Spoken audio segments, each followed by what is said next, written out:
Before we dive into the story, don't forget to like the video and tell us in the comments where you're watching from.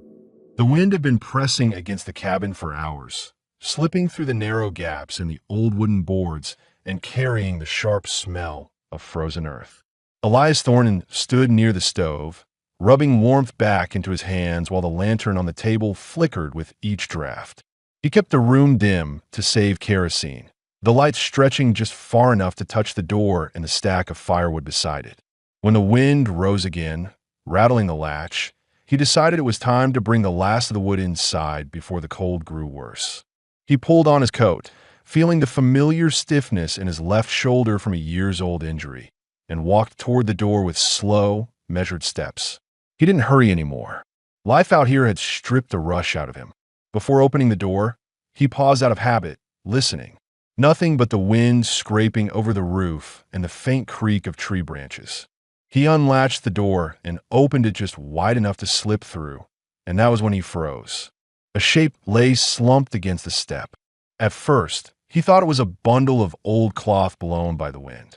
Then the lantern light stretched across the doorway, touching skin, tangled hair, and the trembling rise of a breath.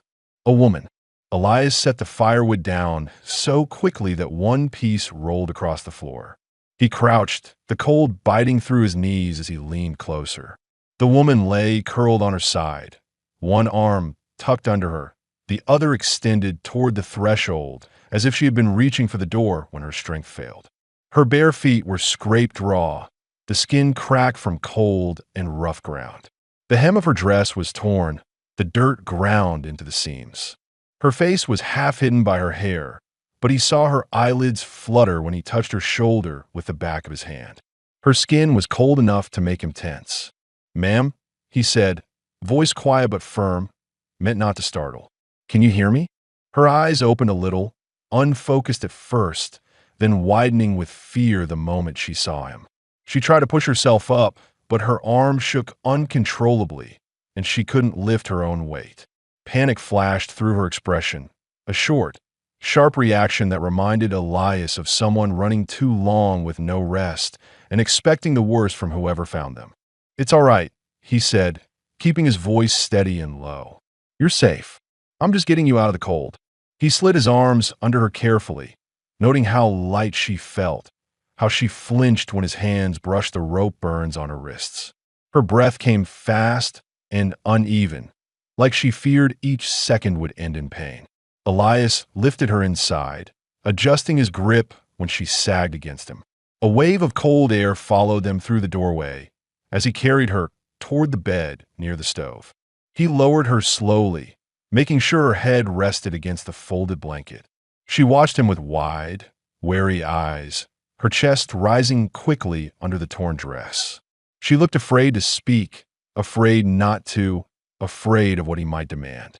Elias took a step back as soon as she was settled. He didn't want her feeling cornered.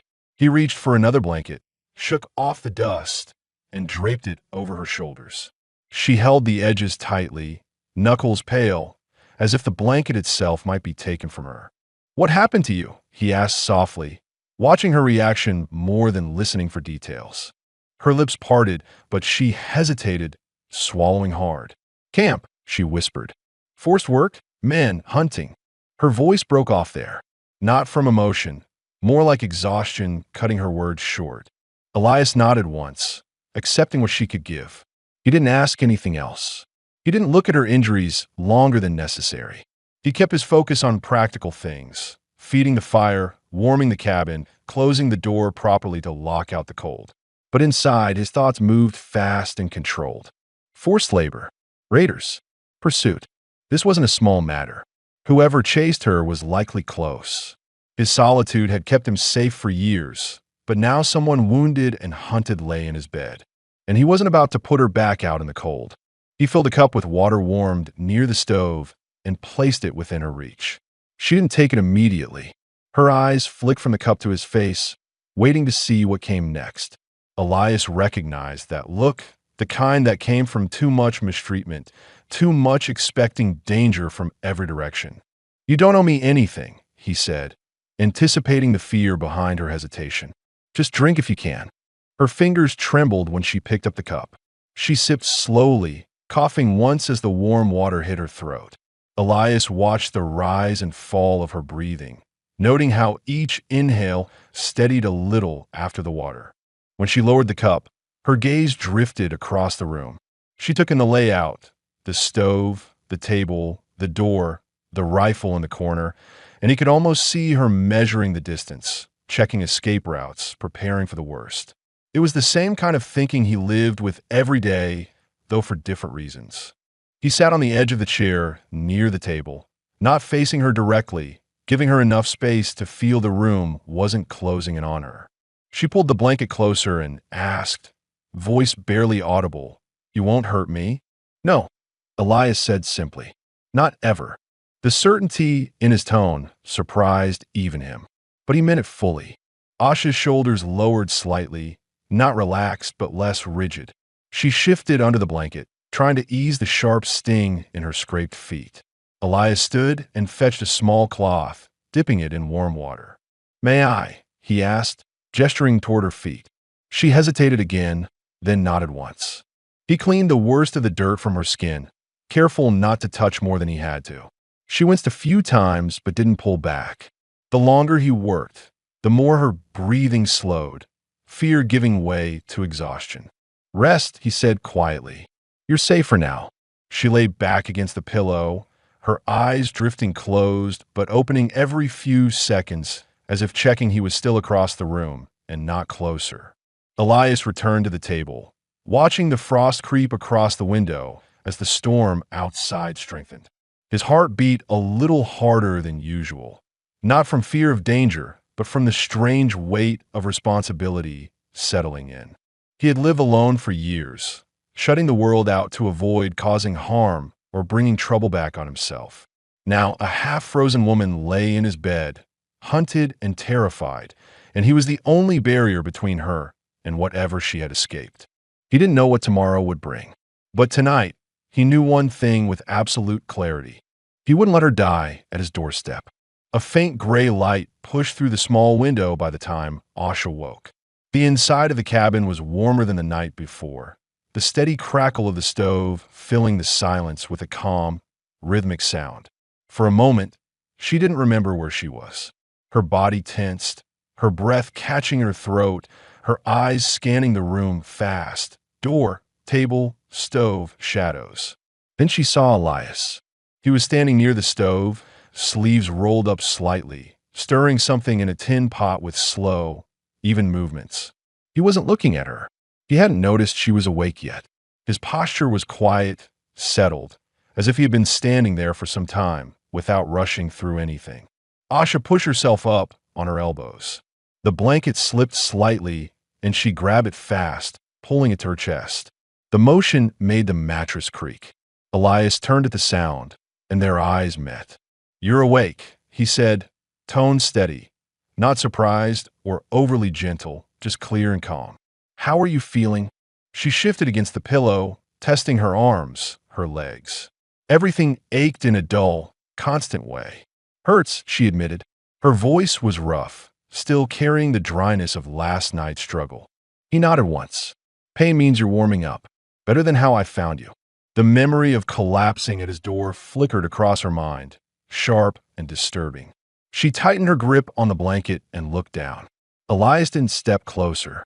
Instead, he kept his distance, giving her room to breathe. "I've got food heating," he said. "Something light. You haven't eaten in a while." Asha watched him for a long moment. She didn't know his habits yet. She didn't know what he expected or what he might demand. But so far, he hadn't acted like the men from the camp. He hadn't grabbed her. He hadn't raised his voice. He hadn't spoken in ways that made her flinch. Still, she stayed cautious. "Where am I?" she asked, eyes drifting to the window. "Foot of the northern hills," he answered. "Cabin's mine. Nearest town's half a day east. This place stays quiet." She nodded slowly. Her breathing felt steadier now, the tightness in her chest loosening. She pulled the blanket over her shoulders and eased her legs toward the edge of the bed. Elias set the pot aside and turned toward her. "Take it slow," he said. "You stood yesterday, but your legs won't hold much yet." Asha paused, studying his face carefully. He wasn't lecturing her. He wasn't giving orders. It sounded more like a warning from someone who had seen too many people push themselves too fast. She swung her legs down anyway, testing the floor with her toes. The cold of the woods startled her. Her skin was still tender from the night before, but not as raw. Elias stepped backward, clearing her path toward the table. If you want to sit, the chair's there. I'll bring it over. She rose shakily. For a second, her knees buckled. Elias moved one step forward, ready to catch her, but didn't touch her unless she fell. She steadied herself against the bedpost, breathing through the pain. I'm fine, she said quickly. He didn't argue. He just nodded and kept a respectful distance as she walked slowly to the table. The chair scraped lightly across the floor when she sat, her breath hitching as the soreness in her ribs tightened. Elias ladled steaming broth into a tin cup and set it on the table in front of her. Too hot right now. Give a minute. She wrapped her hands around the cup anyway, letting the warmth seep into her fingers. She hadn't felt something warm in days. She watched the steam rise and then glanced at him again. You don't ask questions, she said quietly. Not unless I need to. What? Questions corner people, he replied, taking a seat across from her, but keeping his posture open, unthreatening. You've been cornered enough. His words struck her in a place she hadn't prepared for. Her throat tightened. She looked away quickly, focusing on the steam. She sipped the broth once it cooled enough. The heat settled into her stomach, easing the trembling that still lingered. Elias watched without staring, giving her the sense he was monitoring her strength, not her behavior. After several minutes of silence, she spoke again. You live alone. Better that way, he said. For you. For everyone. There was something in his tone, quiet, heavy, shaped by regret rather than pride. She didn't pry. She understood the kind of silence someone used to protect a wound that hadn't healed. She finished the broth and set the cup down gently. Thank you. Elias lifted a shoulder in a small shrug. Anyone would have done the same. Asha looked at him directly at that, eyes sharp despite her exhaustion. No, not anyone. He didn't answer. His jaw tightened slightly, as if he didn't know where to put the weight of her honesty. A gust of wind pushed against the cabin, rattling the shutters. Asha flinched, muscles tightening. Elias noticed instantly. Just the wind, he said. Nothing else out there. She nodded, trying to steady her breathing. You're safe for now, he added quietly, the words simple but firm. Not a promise he couldn't keep, just the truth of this moment. And something about the way he said it eased a small piece of the fear she had been carrying since the day she was taken. She leaned back slightly, the blanket slipping lower on her shoulders, and for the first time since arriving, she allowed herself to inhale deeply without expecting to be struck or shouted at. Elias stood, adjusting the stove. If you want to rest more, the bed's yours. I'll stay by the door for a while. Why? She asked. He looked at her with a steady, matter-of-fact expression. Because last night, you nearly froze. And because you're not alone here.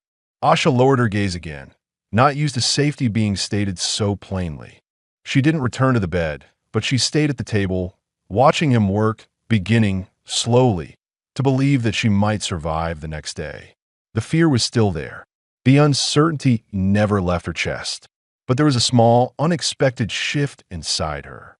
For the first time in a long time, she wasn't running. And Elias, though he didn't show much on his face, felt a shift too, an awareness that his quiet life had changed the moment he opened the door last night. A feeling he didn't fight, even if he didn't yet know what it meant. The morning passed quietly, the kind of quiet that carried tension beneath it. Thin sunlight pushed across the frost outside, turning the ground pale where the shadows of the trees didn't touch. Asha rested near the stove, wrapped in the blanket, her legs stretched out carefully. Elias moved in and out of the cabin, tending to chores with a focus that seemed sharper today than yesterday. He didn't explain where he went each time he stepped outside, but Asha watched how he paused before opening the door, listening, measuring the silence, weighing the wind. He wasn't a careless man. Every movement was deliberate, controlled, as if he had lived too long expecting danger. Eventually, curiosity and unease pushed at her. "What are you looking for out there?" she asked when he returned from his third trip. Elias brushed frost from his coat sleeve before answering. "Tracks," he said simply. "Snow's thin enough to show them." Asha's fingers tightened around the blanket. "What kind?" "Boots." "Horses." Her throat tensed. "How many?" "3 riders," he said, lowering himself onto the chair near the table. His face stayed calm, but not relaxed, more like someone who had seen this pattern before. "Passed along the stream. Recent. Within an hour, maybe less."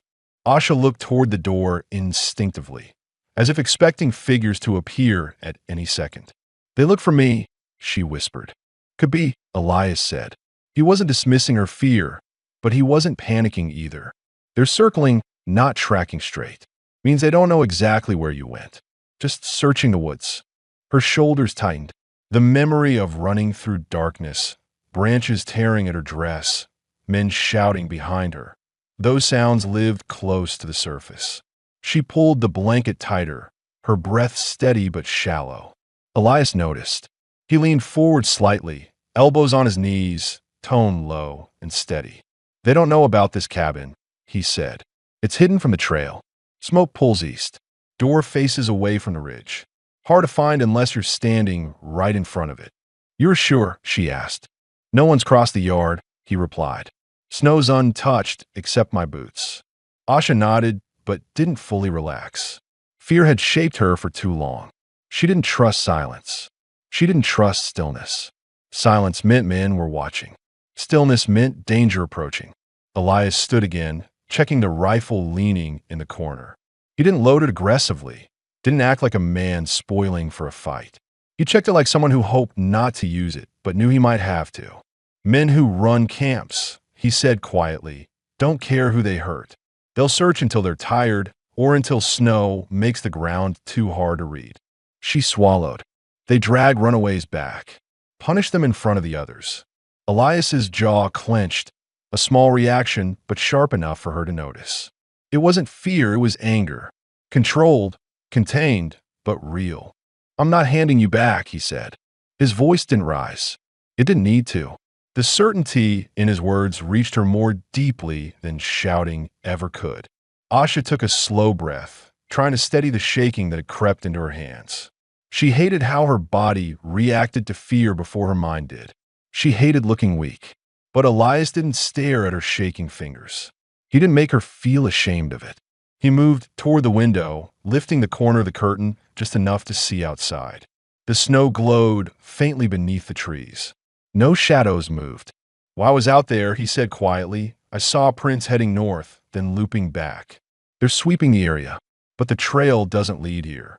For now," she said under her breath. He dropped the curtain and faced her. "For now is what we work with." She studied him for several long seconds. He didn't pretend there was no danger. He didn't pretend this was simple. But he also didn't look scared. He looked prepared. She pulled her legs up onto the bed, sitting cross-legged under the blanket. Her voice softened. "You risk yourself by helping me." Elias didn't answer right away. He sat across from her again, rubbing his hands together to warm them.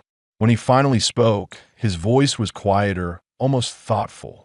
"I've lived with worse odds," he said, "and I'm not about to leave someone out there to freeze or get dragged back."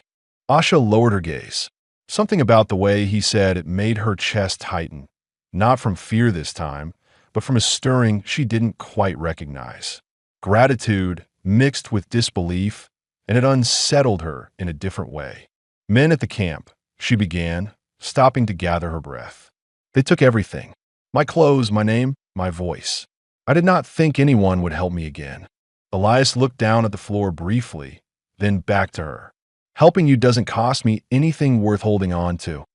Her eyes lifted, searching his face for something. Intentions, deception, obligation. But she found none. Just calm, steady resolve. Outside, a gust of wind swept across the cabin, shaking loose snow from the pines. Asha flinched again. Elias's attention shifted immediately, his posture tightening. "That one was just wind," he said, looking toward the door. "But I'll keep checking the stream. If tracks come closer, we'll know." "We," she repeated softly. He met her gaze. "I'm not going anywhere." For a moment, Neither spoke. The stove crackled, splitting a log in two. The faint warmth moved across the floorboards. Asha exhaled slowly, releasing a part of the fear she had been gripping since she escaped. The danger wasn't gone, but for the first time in a long while, she wasn't facing it alone. Snow from the night before still clung to the ground in thin patches when morning came again, bright enough to soften the shadows around the cabin, but cold enough to sting the air each time the door opened. Elias stepped outside early, boots crunching across the frost, and began splitting wood with steady, controlled swings. Asha watched him through the slightly parted curtain, her breath warm against the cold window pane. He moved with a rhythm she didn't fully understand, slow, deliberate, as if the work grounded him. The axe rose and fell with enough force to split the log cleanly, but he adjusted each strike when she flinched at the first loud crack. After that, his movements softened, still efficient but quieter. She noticed it immediately. He was paying attention, even while pretending not to. After a while, she gathered the blanket around her shoulders and stepped to the doorway. The cold hit her quickly, sharp against her feet, but she stayed. Elias paused mid-swing, catching her in the corner of his vision. "You shouldn't stand barefoot out here," he said, lowering the axe. She lifted the blanket slightly, revealing that she wasn't barefoot. He had left a pair of wool socks near the bed, and she had slipped them on. They were too big for her, the heels sagging but warm. Elias nodded once, approving. Her gaze drifted to the stacked wood. "You do all this alone?" "Most days," he answered, setting another log upright. Asha hesitated before stepping fully outside. The earth felt different beneath her now. Not hostile, not frantic. Her legs were still weak, but the air felt cleaner than anything she had breathed in weeks. The woodpile wobbled slightly as Elias added more. A small piece rolled down and landed near her feet.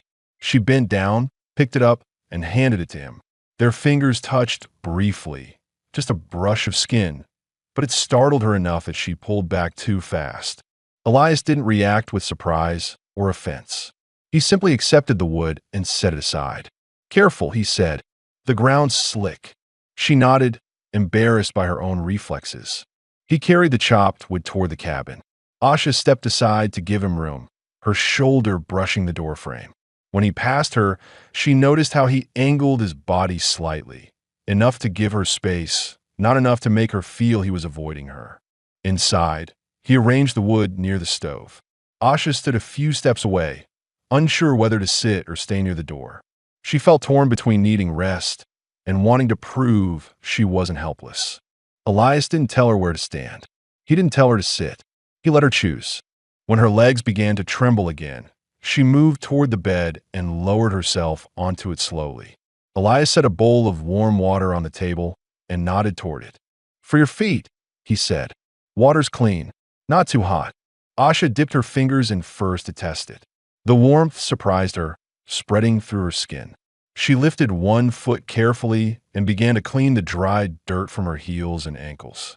Elias turned away, pretending to adjust tools on a shelf to give her privacy, but she could feel his awareness of the room, listening without watching. "You give space," she said quietly, not sure why she needed to say it aloud. "You've been through enough," he replied, still facing the wall. "Many men don't think like that." "I'm not many men." Asha watched his shoulders rise with a slow breath, the weight of unspoken things resting heavily there. She wanted to ask, but she also sensed that whatever lived in his past was something he didn't unpack easily. After cleaning her feet, she dried them with a cloth he left out. He still wasn't looking at her. It wasn't avoidance. It was respect. She recognized the difference now. "You lived with others before?" she asked quietly. "Not for a while," he said, closing the toolbox. "Used to ride with a scouting group. Long time back." "What happened?" He paused. Not long, but enough to tell her he was choosing which truth to share. "Things went wrong," he said. "Men died. Some because of decisions I made. Some because of decisions I didn't." Asha studied him.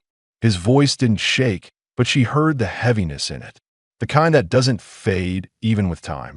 She decided not to press further, sensing the line between curiosity and intrusion. Elias moved toward the stove again, checking the fire. He added another log, careful not to let the flames flare too high. When he stood, he noticed Asha watching him with an expression he couldn't quite place. Cautious, but different from before. "You need anything?" he asked. She shook her head. "Your cabin is warm. That is enough." He gave a single nod, accepting the thanks without dismissing it. Later, when he set a plate of warmed beans and cornbread on the table, Asha walked slowly over and sat across from him. Their meal passed quietly. She ate with small movements, still unsure how much she was allowed to take, while he kept his eyes on his plate or the stove. The silence between them wasn't heavy anymore. It wasn't tense. It felt like two people who didn't yet know how to speak comfortably, but didn't feel the need to fill every moment with words. After eating, she leaned back slightly, resting her hands in her lap. Elias cleared the dishes, setting them near the wash basin. "You're stronger today," he said. "A little," she admitted. "You'll gain more." Asha looked at him directly. "You say that like you believe it." "I do." Her breath caught, not in fear, but in quiet surprise. She had forgotten what it felt like for someone to see strength in her, not weakness or usefulness.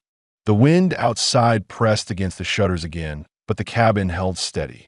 For the first time since she arrived, Asha allowed her shoulders to relax. Elias noticed, but didn't point it out. He simply stood near the stove, warming his hands, letting the moment settle. Trust didn't arrive in full. It came in small steps, soft ones, barely noticeable, yet real enough to change the air between them. Tomorrow would bring new worries, new decisions, maybe danger. But tonight, in this quiet, fire-lit cabin, trust began to take shape in the space between them. Dusk settled slowly, turning the window into a dull sheet of gray. Asha sat near the stove with her knees pulled close beneath the blanket, watching Elias move through his evening routine. He sharpened one of his smaller knives, dragging the blade across the stone with slow, steady strokes. The sound was soft but constant, grounding in its rhythm. Asha didn't flinch at it this time. Instead, she found herself listening to it the way someone listens to rain, steady, predictable, safe. The cabin carried a calm she hadn't felt in months. But underneath that calm was an edge she couldn't ignore. She kept glancing toward the door, her breath tightening every time the wind pushed against the shutters. Elias noticed her looking. He didn't comment. He simply checked the latch again before returning to his chair, as if it was already part of his plan. When the sharpening finished, he wiped the blade and set it aside. Asha's voice broke the quiet. "Do you think they come tonight?" she asked. He didn't answer immediately. His eyes shifted to the window, the pale square of dying light. "Hard to say," he said finally. "If they track you close, they'll keep moving. But riders don't like searching in the dark. So they wait. Most men do." Asha lowered her head, pulling the blanket tighter. The fire popped, sending a small spark up the iron pipe. Elias watched her silently, seeing the tension settle in her shoulders. He knew that kind of fear that stayed awake even when the body wanted sleep. "You can lie down if you want," he said. "I'll stay awake a while." She shook her head. "If I sleep now, the dreams come." Elias's brow tightened slightly. "You had some last night," he said. "Woke up fast." She looked at him, surprised he remembered. "I try not to make sound." "You did, but it's all right." Asha turned her face toward the fire, the heat soft against her cheek. She didn't like talking about the camp, the smell of sweat and dirt, the shouts, the way the guards enjoyed the fear more than the work. She swallowed hard, pushing the thoughts down. The cabin felt warmer than last night, but her hands were still cold. She rubbed them together slowly. Elias stood and took one of the blankets from the foot of the bed, placing it around her shoulders without touching her more than necessary. "You're shaking," he said. "It's not the cold." He didn't press her. He didn't ask what caused the shaking. He just stepped back to give her space. The sky outside dimmed completely, leaving only the lantern and the fire to light the room. Asha tried to breathe slower, steadying the jumpy rhythm in her chest. The quiet between them wasn't uncomfortable, but tonight it felt different, heavier, tied to something neither could see, but both could feel approaching. After a long while, she spoke again. "When you went out earlier, To look for tracks? Did you think they were close? Elias rubbed a hand along the back of his neck. I did, he admitted. Not close enough to see the cabin, but close enough I don't like it. Asha stared into the flames, the orange glow reflecting in her eyes. If they find this place, they won't leave us alive. They won't find it. You don't know that. He stepped closer, but not too close. Just enough that his presence felt steady beside her.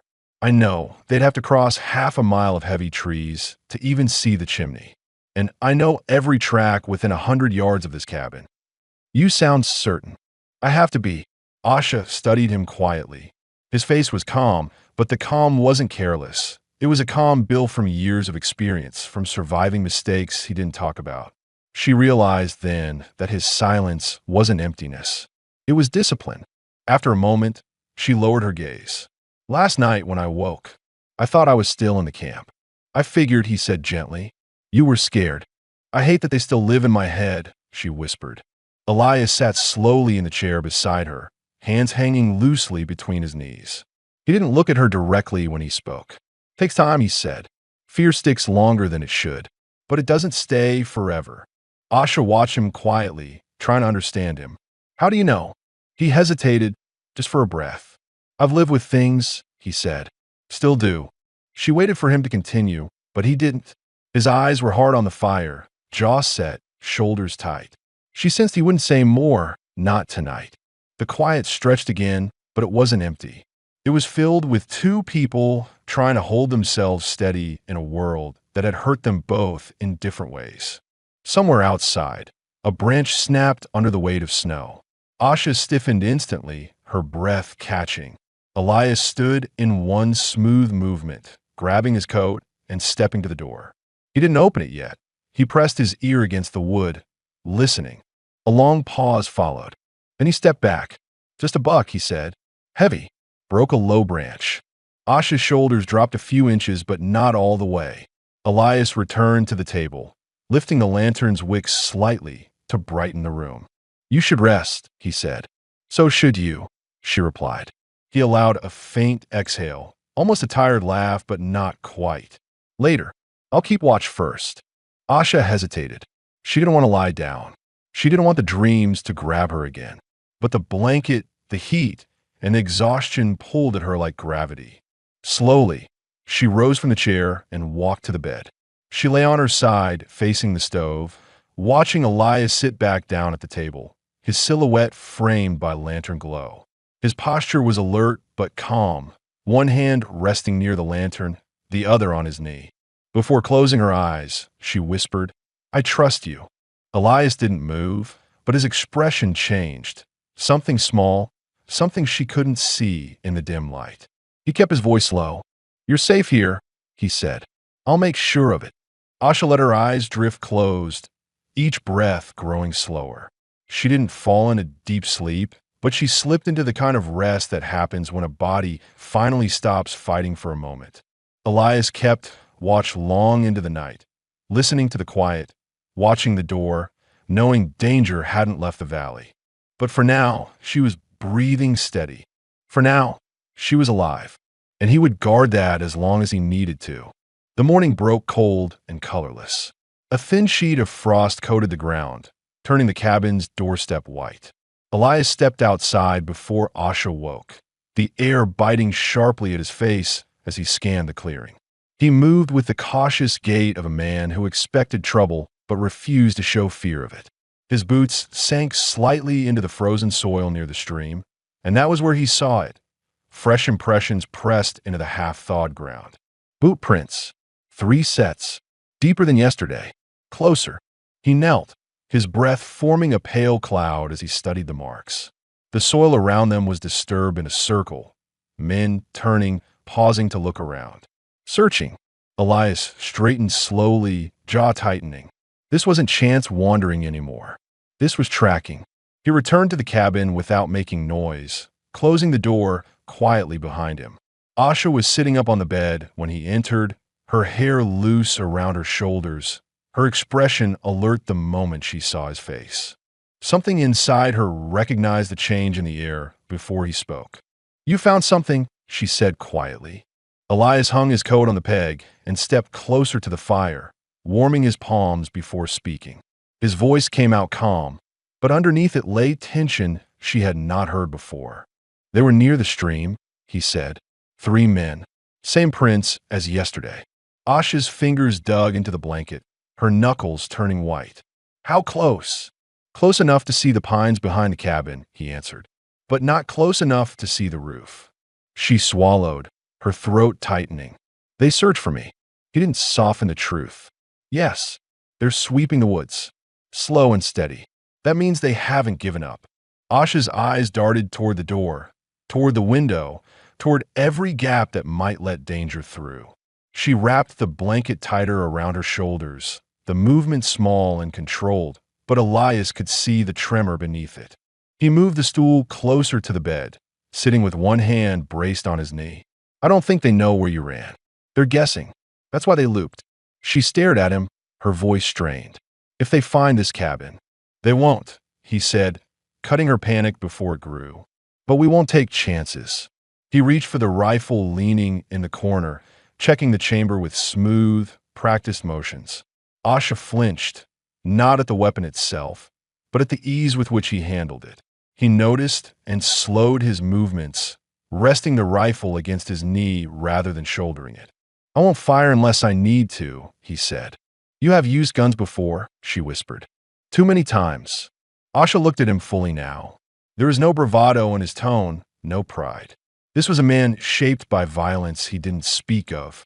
She realized, then, that Elias was not simply living out here because he preferred solitude. He was hiding from the weight of something he carried. He stood and crossed to the window, lifting the curtain enough to look outside.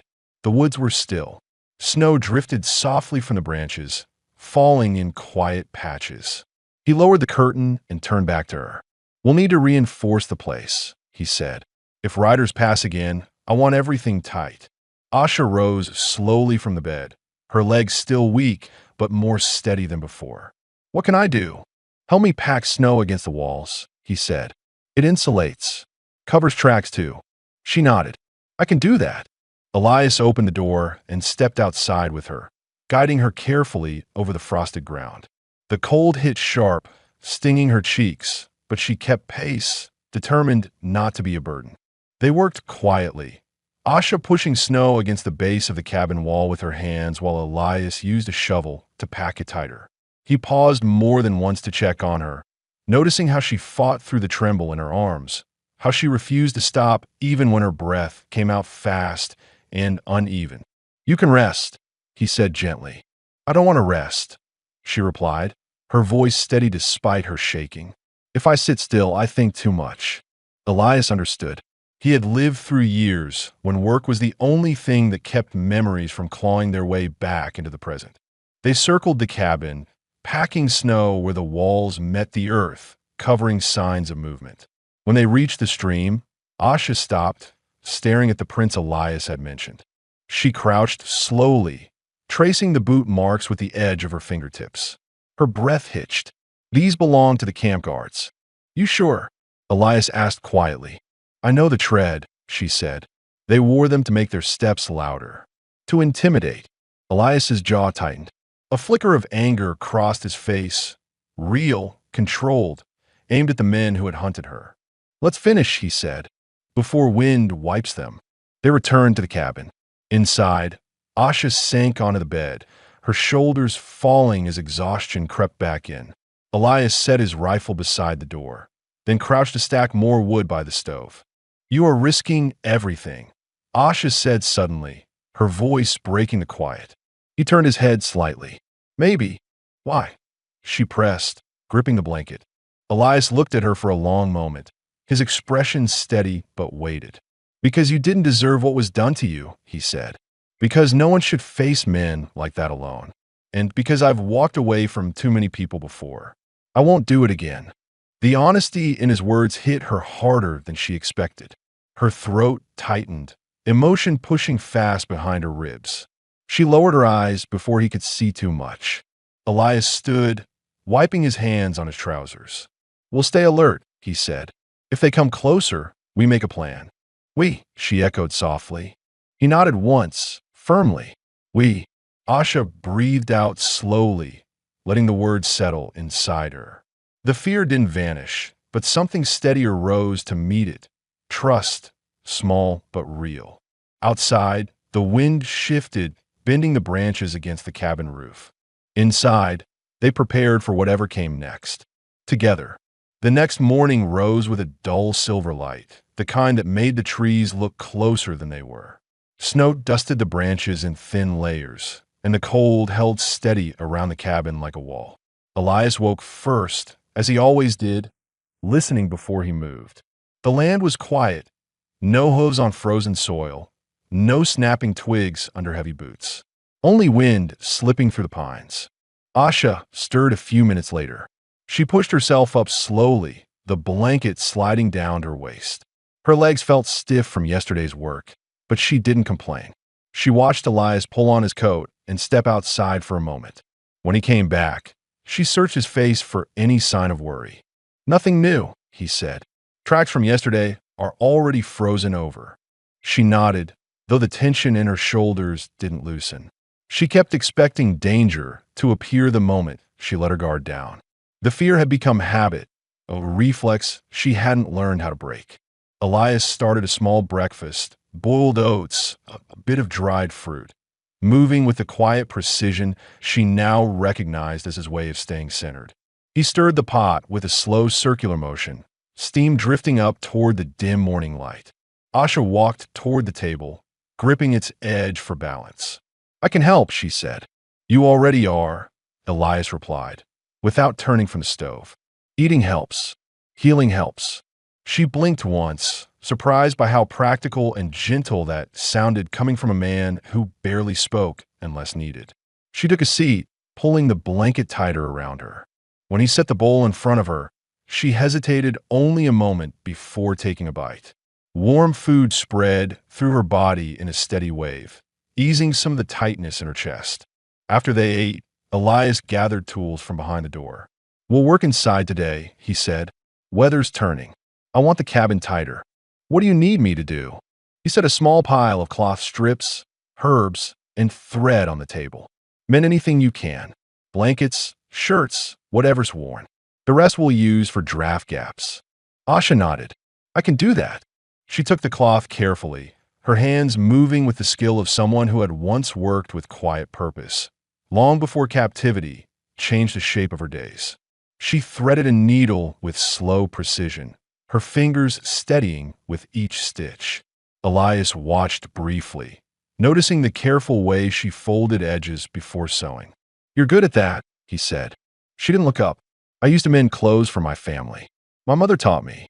He didn't respond, but something in his expression softened before he returned to his work. He used a small hammer to secure loose boards, check the window frames, stuff cloth into the tiny cracks the wind squeezed through. Each time a hammer tap sounded, Asha paused, waiting to see if she would flinch. But she didn't, not as much as the day before. Hours passed in quiet effort. The cabin warmed, not just from the fire but from their shared purpose.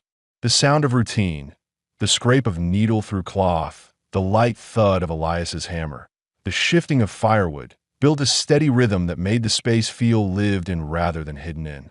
At midday, Elias stepped outside to check the clearing. Asha watched through the small window slit. He scanned the tree line with the caution of someone who trusted silence only after confirming it. When he finally came back inside, snow clung to his hat. "How far did you walk?" she asked. "Just enough to see you were alone." Asha exhaled slowly. She hadn't realized she'd been holding her breath. Elias removed his gloves and sat across from her. "Fear doesn't fade quick," he said quietly. "Takes work. Time." Asha laid the mended blanket flat on the table. "Does it ever go?" she asked. Elias didn't answer right away. He leaned back, arms resting loosely on the chair. "Some fear stays," he said, "but it stops running your life once you have something steadier to hold to." She looked at him carefully, unsure whether he was speaking to her or about himself. "Maybe both." "What did you hold to?" she asked. He shifted his gaze to the stove. "Work, land, quiet." Then, after a pause, "Not much else." Asha lowered her eyes. "You were alone a long time." Yes, he said simply. She touched the edge of the blanket she had sewn, tracing the straight line of stitches.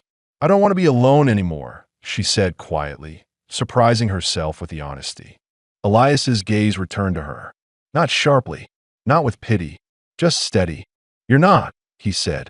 The cabin grew still for a moment, warmed by something that wasn't only fire. They spent the rest of the afternoon sorting supplies, food, kerosene, spare clothes, tools, planning how long they could stay hidden if the riders came closer. It wasn't a conversation of fear, but of preparation. Asha asked questions. Elias answered with calm clarity. They worked like two people who were learning the shape of each other's strengths. Later, as evening approached, Asha stood outside for a moment, watching the sky dim to pale blue. The cold bit her cheeks, but she didn't move. Elias stepped beside her without speaking. The wind brushed past them, carrying the faint scent of pine. Asha looked toward the tree lean, then toward Elias. I'm not as afraid when you stand near, she said. He didn't smile, but something warm flickered behind his eyes. That's what being here means, he replied. She nodded, a small, slow movement. Inside, the cabin glowed with firelight. Outside, the world was wide and dangerous. But for the first time since she fled the camp, Asha felt something she hadn't allowed herself in a long time. Safety, not complete, not certain, but real enough to ease the trembling she once couldn't hide. And Elias, though he didn't say it aloud, felt something shift too, a quiet acceptance that he no longer lived through days alone. They returned inside together, closing the door against the cold, carrying the first traces of steady trust into the night. The temperature dropped sharply during the night, leaving a hard crust of frost on the windows by dawn. Elias felt the change before he opened his eyes.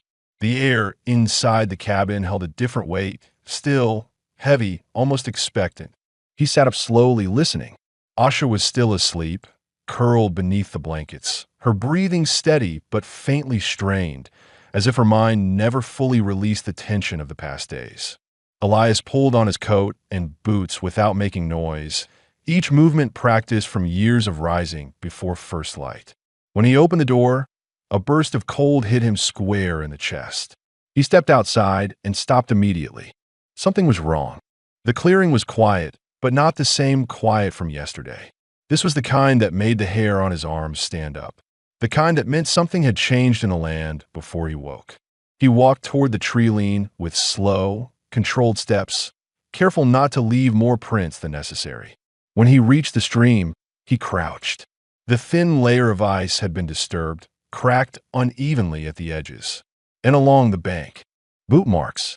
Fresh, very fresh. Elias exhaled through his nose, calm but tight. The prints weren't wandering this time. They were purposeful, angled north to south in a direct line. Searching, yes, but confident now.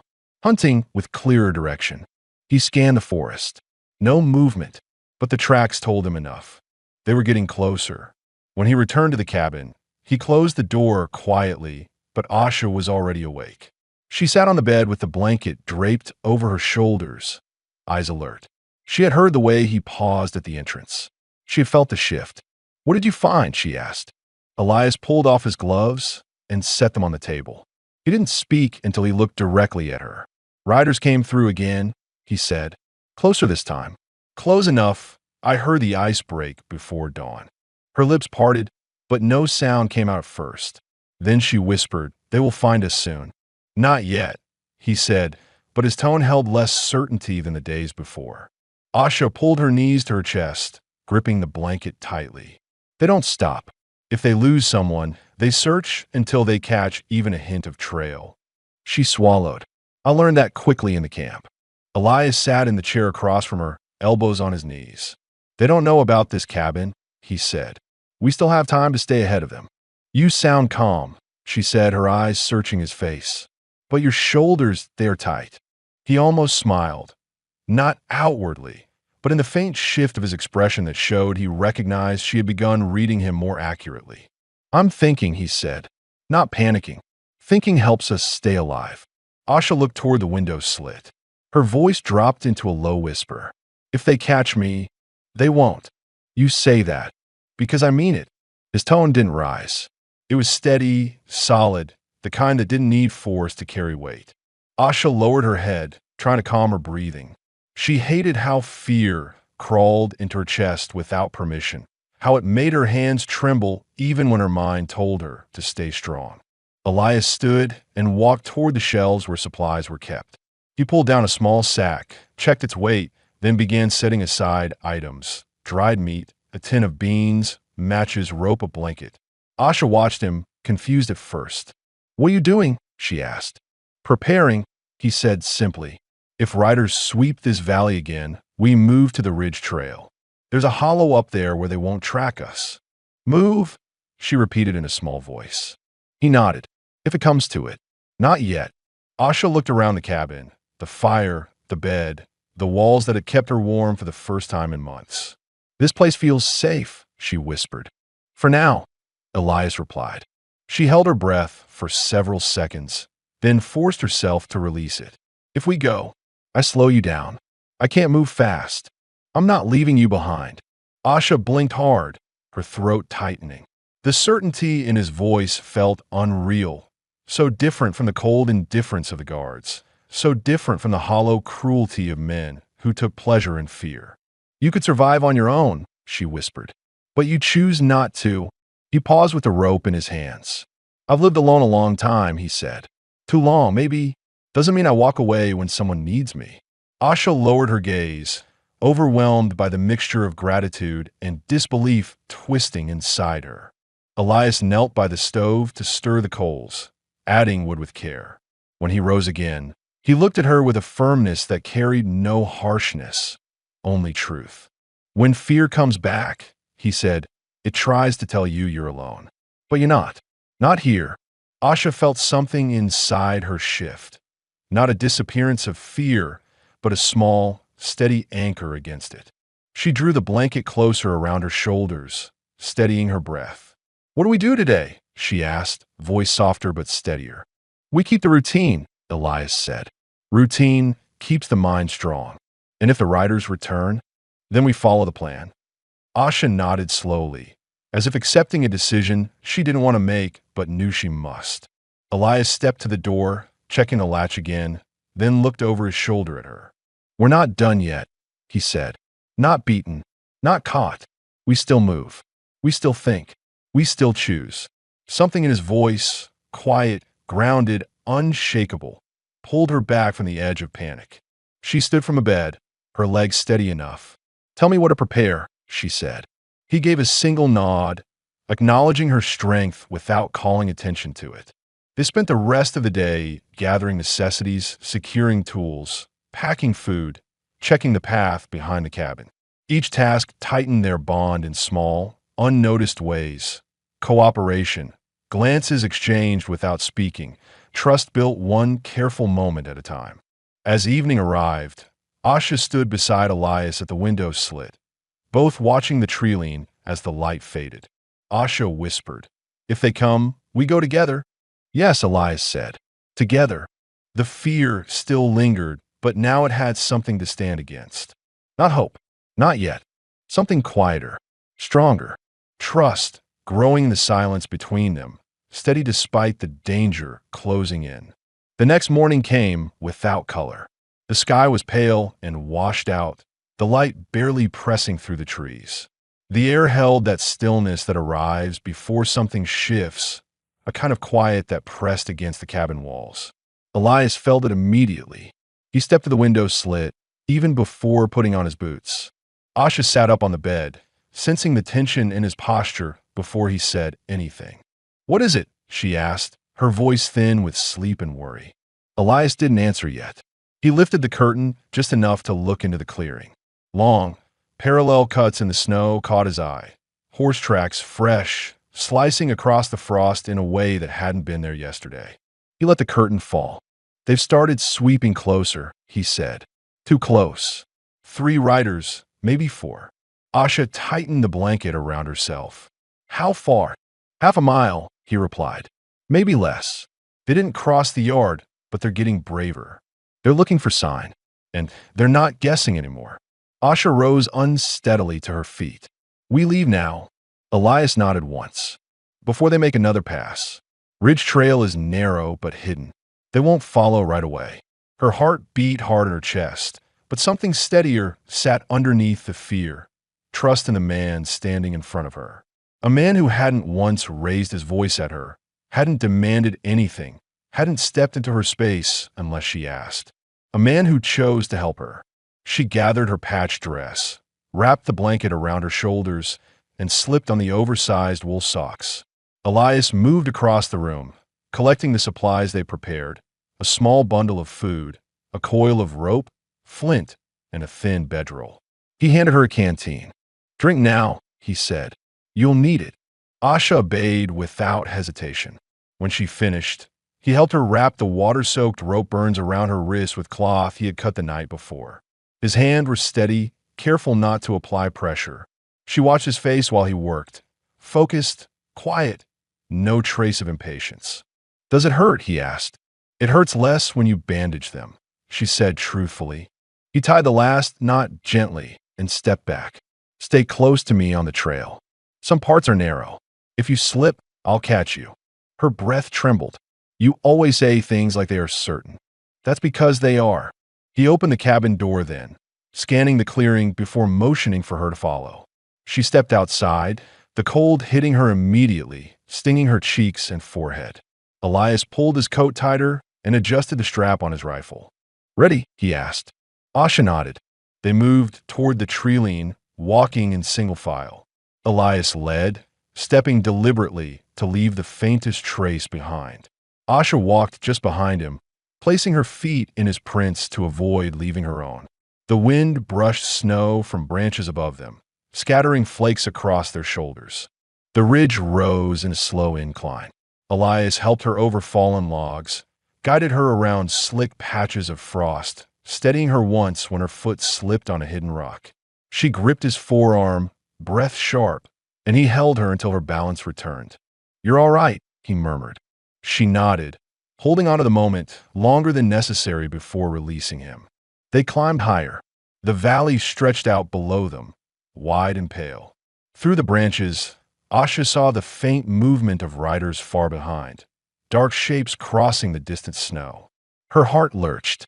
"They're there," she whispered. Elias followed her gaze and exhaled sharply through his nose. "Saw them. They're still far. They won't come up this side yet." "You sound sure." "I don't say things I don't believe." They continued climbing until the trees thickened again, creating a natural curtain of pines and brush. After another 20 minutes, Elias stopped at a narrow opening between two boulders. "This way," he said. "Almost there." She squeezed through the gap, brushing dirt from her dress as she stepped into a small clearing tucked between rocky outcrops. The space was sheltered, invisible from below, and shielded from wind. A natural hollow lay under an overhang, dry and wide enough to rest in. Asha looked around slowly, taking in the safety of the place. "How did you find this?" "Years back," he said, dropping the bundle of supplies. "Used it during a storm. Knew it'd be useful again someday." She sank onto a patch of soft earth, pulling the blanket around herself. Elias stood near the edge of the clearing, scanning the woods again, listening for anything out of place. Only when he was sure they were alone did he remove his gloves and sit beside her, close but not touching. "We'll stay here until the tracks fade," he said, "then decide our next move."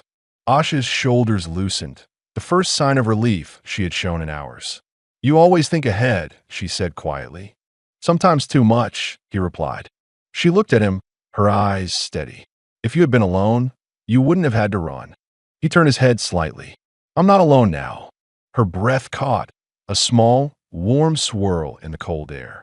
She studied his profile, the tense jaw, the tired eyes, the faint scar near his temple she hadn't noticed before. He had carried his own ghosts up this ridge. "Elias," she said, her voice soft, almost fragile.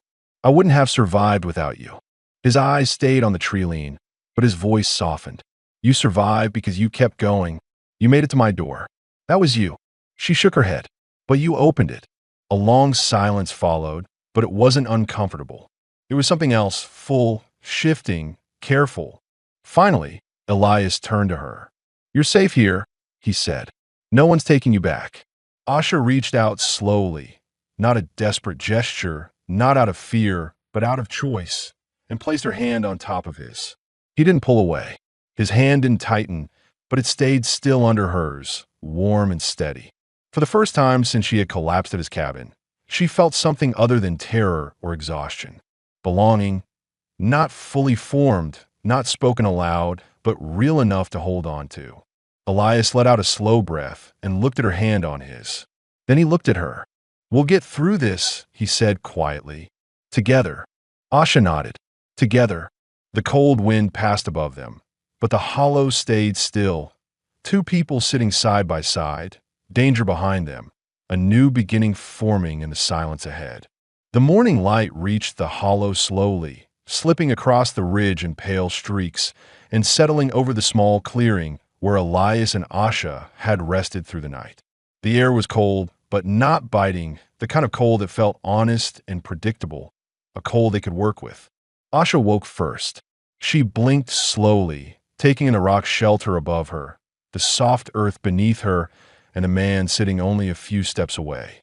Elias was already awake, boots planted firmly, hands resting loosely on his knees.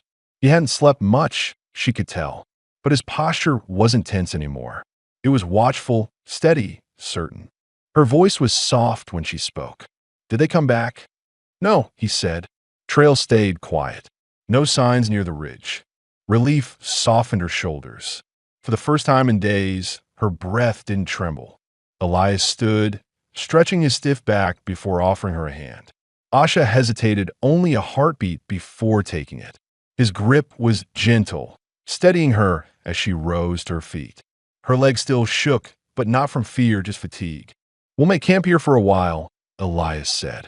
Cabin's too risky, but this hollow will do fine until the riders pass south.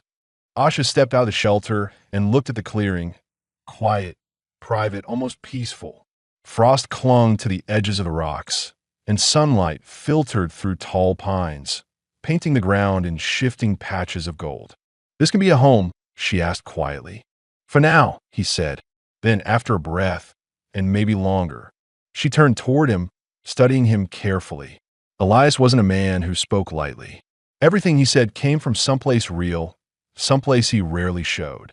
The certainty in his voice warmed her more than the sun touching her shoulders. Elias began preparing the area, clearing debris, checking angles of wind, studying the lay of the land the way a man evaluates shelter and safety with instincts sharpened by years. Asha watched him work, then joined him without needing to be asked. Together, they cleared a space for a small fire pit, gathering fallen branches and stones. As they worked, their movements began to sync, the quiet rhythm of two people who had learned each other's pace without speaking about it. When the fire finally crackled to life, warming the hollow, Asha sat beside Elias on a smooth rock. Her eyes drifted across the valley below, with a faint line of smoke from the distant town blended into the sky. What will you do when they stop searching? She asked. Elias didn't take his eyes off the flames. I'll stay here a while, build something sturdier. Enough room for two people. Her heart beat harder. Two. He turned toward her, the fire reflecting softly in his eyes. If you want that, he said. She swallowed, emotions tight in her throat, but gentle this time, not painful. I do, she whispered. Elias shifted slightly closer, not touching her, but close enough that the cold no longer settled between them. His voice was calm when he spoke, but there was a roughness to it, like someone used to saying words he meant deeply. I don't want you running anymore, he said. Not from them, not from anything. If you choose to stay here, I'll make sure this place stays safe. Asha lowered her gaze, her voice trembling with sincerity. I don't want to leave. Not now. Not ever. Something eased across Elias's face. Relief mixed with a quiet joy he didn't know how to show fully. He lifted his hand slowly, giving her time to pull back if she wanted. She didn't. She placed her hand gently in his, their fingers lacing together in a way that felt natural, not forced. I never thought I would feel safe again, she said softly. But with you, I do. Elias breathed out slowly, a long breath that seemed to release years of tension. "Then we'll make a life here," he said. "A real one." She leaned her head gently against his shoulder. He didn't move at first, surprised by the contact, then shifted enough to support her fully. The warmth of her closeness settled into him with a comfort he hadn't felt in years, maybe ever. They sat like that for a long time, watching smoke rise from their small fire, watching sunlight move across the ridge. The danger that had chased Asha across miles of forest no longer controlled the shape of her days. The loneliness that had kept Elias silently drifting through his own life had finally broken. When the sun climbed higher, Elias said quietly, "We'll build a shelter here. Something strong, something that lasts. And I will help," Asha said. Their hands stayed entwined as they looked across the rugged land that would now belong to them, chosen not out of desperation, but out of hope. By late afternoon, they started marking the edges of their new home. Elias placed stakes in the ground. Asha tied cloth markers to branches. Every movement felt like the beginning of something, steady, simple, shared. As evening settled, Asha glanced at the cabin far below, barely visible through the trees. "I thought I died when I reached your doorstep," she whispered. Elias looked at her, his voice low and certain. "You lived because you fought, but you stayed alive because you trusted me. I won't fail you." Asha stepped closer, her eyes warm. "And I won't leave." The last light of day faded over the ridge, leaving them wrapped in quiet fire glow and the certainty of their choice. Two strangers no longer. Two wandering souls no longer. Two survivors who found in each other something worth staying for. They did not run anymore. This was home. This was theirs. And together, they stepped into a future finally free of fear, built on trust, warmth, and a bond that would endure.